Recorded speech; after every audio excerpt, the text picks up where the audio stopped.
नमस्ते। हमारे आज के इस नए एक्सप्लेनर में आपका बहुत बहुत स्वागत है। सोचिए, अगर मैं आपसे कहूं कि अब शहरों की दूरी किलोमीटर में नहीं बल्कि मिनटों में नापी जा रही है, तो कैसा लगेगा? जी हाँ, आज हम बात कर रहे हैं नेशनल कैपिटल रीजन यानी एनसीआर की, जहां समय अब दूरी की जगह ले रहा है। और पता है, यही आर्थिक विकास का सबसे बड़ा पैमाना भी बन गया है। ये कोई किताबी कॉन्सेप्ट नहीं है, बल्कि एक बहुत बड़ा बदलाव है जो बिल्कुल हमारी आंखों के सामने हो रहा है। तो चलिए सीधा काम की बात पर आते हैं। आज हम किन चीजों पर बात करेंगे? पहले देखेंगे इस 90 मिनट के रेडियस की सच्चाई को, फिर समझेंगे कि कैसे ये नया इंफ्रास्ट्रक्चर लॉजिस्टिक्स का खर्च घटा रहा है और उन रिटेल बाजारों के दरवाजे खोल रहा है जो पहले अनवायबल माने जाते थे। उसके बाद बात होगी सप्लाई चेन में आ रहे बदलावों की, और आखिर में देखेंगे कि सब मिलकर एक बिल्कुल नया आर्थिक भूगोल कैसे तैयार कर रहे हैं। शुरुआत करते हैं हमारे पहले भाग से, 90 मिनट के रेडियस की सच्चाई। आखिर नए एक्सप्रेसवे की ये लहर जमीनी हकीकत में कैसे बदल रही है? तो जब हम 90 मिनट के रेडियस की बात करते हैं तो इसका सीधा सा मतलब है वो पूरा इलाका जहां सेंट्रल दिल्ली से महज 90 मिनट या उससे भी कम समय में आसानी से पहुंचा जा सकता है। आप कल्पना कीजिए कि दिल्ली एक सर्कल का सेंटर है। पहले ये सर्कल काफी छोटा था, राइट? लेकिन अब इन नए हाई स्पीड प्रोजेक्ट्स की वजह से इस सर्कल का दायरा बहुत बड़ा हो गया है। इसमें अब मेरठ, गाजियाबाद, फरीदाबाद और यहाँ तक के अलवर और सोहना जैसे शहर भी आ गए हैं। आसान लफ्जों में कहें तो इस पूरे इलाके का नक्शा ही सिकुड़ रहा है। जरा याद कीजिए, कुछ साल पहले तक आसपास के ये शहर कितने दूर लगते थे। वहां जाने का मतलब था लंबी प्लानिंग और भारी ट्रैफिक जाम की थकावट। लेकिन आज दिल्ली मुंबई एक्सप्रेसवे और UER2 जैसे हाई स्पीड कॉरिडोर्स ने गेम ही पलट दिया है। जो सफर कभी थका देने वाला होता था, वो अब रोजमर्रा की एक आसान सी ड्राइव बन गया है। UER2 का multi lane free flow system तो टोल की लाइनों को ही खत्म कर देता है। सच कहूं तो ये रास्ते सिर्फ टाइम नहीं बचा रहे, बल्कि इन अलग थलग पड़े शहरों को हमारी मेन इकोनॉमी से सीधे जोड़ रहे हैं। चलिए अब देखते हैं कि इसका बिजनेस पर क्या असर हो रहा है। हमारा दूसरा पॉइंट है लॉजिस्टिक्स लागत में कटौती। जरा इस नंबर पर गौर कीजिए, 10 से 15%। ये कोई छोटा आंकड़ा नहीं है। इंडस्ट्री के एक्सपर्ट्स मानते हैं कि इन हाई स्पीड कॉरिडोर्स की वजह से लॉजिस्टिक्स और ट्रांजिट की लागत में सीधे 10 से 15% की भारी बचत हो रही है। ऐसा क्यों हो रहा है? क्योंकि अब गाड़ियां ट्रैफिक में कम फंसती हैं, ईंधन की बचत होती है और ट्रकों का जो आइडल टाइम था ना, यानी खाली खड़े रहने का समय, वो काफ़ी कम हो गया है। इसे आप ट्रकर्स मैथ कह सकते हैं, जो कंपनियों के ट्रांसपोर्टेशन बजट को बहुत बड़ी राहत दे रहा है। और इस ट्रकर्स मैथ का सीधा असर कंपनियों के रणनीतिक फैसलों पर पड़ रहा है। उदाहरण के लिए अलवर को ही लीजिए। अब ये सिर्फ एक शहर नहीं बल्कि एक प्रमुख वेयरहाउसिंग हब बन चुका है। कंपनियां इसका जमकर फायदा उठा रही हैं। वो अलवर जैसी जगहों पर अपने बड़े डिस्ट्रीब्यूशन नेटवर्क बना रही हैं। क्यों? क्योंकि एक तो ये दिल्ली NCR को सप्लाई देने के लिए काफी करीब है, और दूसरा, यहाँ जमीन की कीमतें NCR के मुख्य इलाकों के मुकाबले बहुत कम हैं। मतलब ये एक बिल्कुल परफेक्ट बिजनेस मॉडल बन चुका है। लॉजिस्टिक्स तो सस्ता हो गया, लेकिन अब बात करते हैं नए ग्राहकों तक पहुंचने की।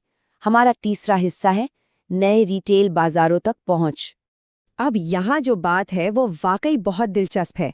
क्या एक अच्छी सड़क सीधे किसी प्रोडक्ट की सेल बढ़ा सकती है? बिल्कुल। डेटा दिखाता है कि नॉर्मल सड़कों के मुकाबले इन नए हाई फ्रीक्वेंसी कॉरिडोर्स के किनारे जो FMCG प्रोडक्ट्स या बेवरेजेस बिकते हैं ना, उनकी सेल में 20 से 25% का जबरदस्त उछाल आया है। इसे इम्पल्स परचेज कहते हैं, यानी चलते फिरते अचानक कुछ खरीद लेने का मन कर जाना। इस बेहतर लास्ट माइल एक्सेस ने ब्रांड्स को उन कस्टमर्स तक पहुंचा दिया है जहां पहले पहुंचना उनके लिए मुनाफे का सौदा नहीं माना जाता था। इस बदलाव को ग्राउंड लेवल पर समझने के लिए जरा विजय राम रतन जी के इस कोट को देखिए। वो बताते हैं कि इन इलाकों में पीक टाइम में वीकेंड ऑक्यूपेंसी अब 70 से 90% तक पहुंच रही है। आप सोचिए, 5 साल पहले ये नंबर्स यहाँ बिल्कुल किसी सपने जैसे लगते थे। जो हाईवे पहले एकदम सूने पड़े रहते थे, वो आज ढाबों, बुटीक रिजॉर्ट्स और कमर्शियल एक्टिविटी से पूरी तरह गुलजार हैं। भिवंडी और सोहना जैसे इंडस्ट्रियल क्लस्टर्स के आसपास ये रोड साइड कंजम्पशन एक बहुत बड़े इकोनॉमिक बूम में बदल चुका है। ब्रांड्स और ग्राहकों की बात तो हो गई, अब अपने नजरिए को थोड़ा और बड़ा करते हैं और चलते हैं चौथे भाग पर, सप्लाई चेन में बदलाव।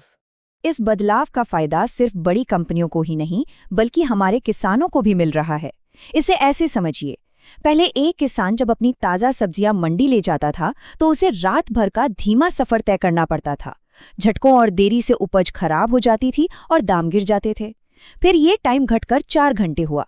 लेकिन आज इस 90 मिनट के रेडियस ने मंडी पहुंचने का समय इतना कम कर दिया है कि सब्जियां बिल्कुल ताज़ा पहुंचती हैं।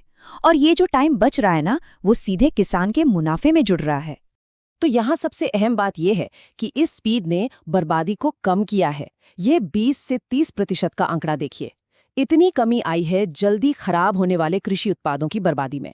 ये सिर्फ एक इंफ्रास्ट्रक्चर की जीत नहीं है, बल्कि हमारी पूरी कृषि अर्थव्यवस्था की एफिशिएंसी को बढ़ाने वाला एक बहुत ही शानदार कदम है। और हाँ, जब हम समय बचाने की बात कर ही रहे हैं तो दिल्ली मेरठ नमो भारत RRTS को कैसे भूल सकते हैं।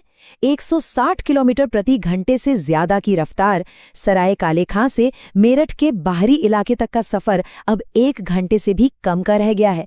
सोचकर देखिए, अब आप दिल्ली से दूर रहकर भी वहां आसानी से काम कर सकते हैं। व्यवसायों के लिए अपनी पहुंच बढ़ाना और टैलेंट हायर करना अब पहले से कहीं ज्यादा आसान हो गया है। तो इन सब चीजों ने मिलकर क्या किया? इसने जन्म दिया है हमारे 5वें और आखिरी पॉइंट को, एक बिल्कुल नया आर्थिक भूगोल। ये देखना बहुत ही मजेदार है कि कैसे आसपास के सैटेलाइट शहरों को एक बिल्कुल नई आर्थिक पहचान मिल रही है। मेरठ को देखिए, RRTS और गंगा एक्सप्रेसवे ने इसे एक नया रीजनल इंजन बना दिया है।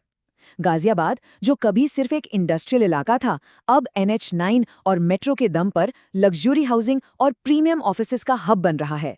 और फरीदाबाद, ये तो एक्सप्रेसवे और जेवर एयरपोर्ट की वजह से बिल्कुल अगली बड़ी ग्रोथ स्टोरी बनने को तैयार है। इन इलाकों में जमीन की कीमतें तेजी से 15 से 30% तक बढ़ चुकी हैं। और ये कोई हवाई बातें नहीं है। द्वारका एक्सप्रेसवे के पास प्रॉपर्टी की कीमतें पिछले 5 सालों में 3 गुना से ज्यादा बढ़ गई हैं। 2026 की शुरुआत के लिए प्रोजेक्ट लॉन्च में 26% का जंप देखा गया है। ये एक रियल यूटिलाइजेशन ड्रिवन डिमांड है। लेकिन हमें सिक्के का दूसरा पहलू भी निष्पक्ष होकर देखना होगा। इतनी तेज ग्रोथ के साथ कुछ रिस्क भी जुड़े हैं। अरावली जैसे इकोलॉजिकली सेंसिटिव एरिया के पास अनियोजित विकास और बिजली पानी जैसी बुनियादी सुविधाओं पर जो भारी दबाव पड़ रहा है, उस पर ध्यान देना भी उतना ही जरूरी है। तो आखिर में ये सवाल हमारे सामने आता है। हमने देखा कि लॉजिस्टिक्स, रिटेल, खेती से लेकर रियल एस्टेट तक सब कुछ अब इस बात पर निर्भर है कि आप कितनी जल्दी पहुंच सकते हैं। दिल्ली अब दूर नहीं, ये सिर्फ एक कहावत नहीं, लाखों लोगों के लिए हकीकत बन चुकी है। तो क्या अब शहरों की प्लानिंग और बिजनेस के मौके हमेशा के लिए किलोमीटर की बजाय मिनटों में तय होंगे? इस एक्सप्लेनर में आज के लिए बस इतना ही। इस सवाल पर जरूर सोचिएगा। हमारे साथ जुड़ने के लिए आपका बहुत बहुत शुक्रिया।